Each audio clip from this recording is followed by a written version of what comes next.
Case ഞങ്ങൾ തൊടുപുഴ ശ്രീകൃഷ്ണസ്വാമി ടെമ്പിളിൽ വന്നിരിക്കുകയാണ്. ഞങ്ങൾ ആദ്യം വന്നിട്ട് പുറമൊക്കെ തൊഴുതിട്ട് പോയി, പുറത്തൊക്കെ തൊഴുതിട്ട് പോയി. ഇപ്പോഴാണ് നട തുറന്നത്. അപ്പോൾ ഞങ്ങൾ എഗെയിൻ വന്നിരിക്കുകയാണ്.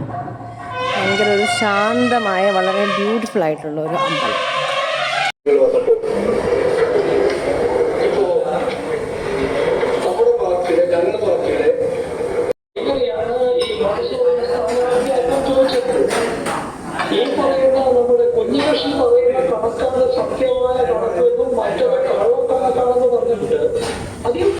ഞങ്ങളുടെ വിനായകയിൽ ഫുഡ് കഴിക്കാൻ വന്നത് ഇവിടുത്തെ ആണോ എന്ന് എനിക്കറിയില്ല.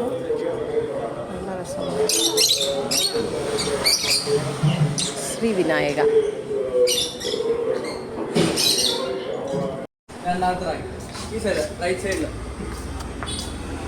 ചുക്ക് കാപ്പിപ്പൊടി മേടിക്കാൻ വന്നതാണ്. ഇത് നോർമൽ കാപ്പി വേണോ?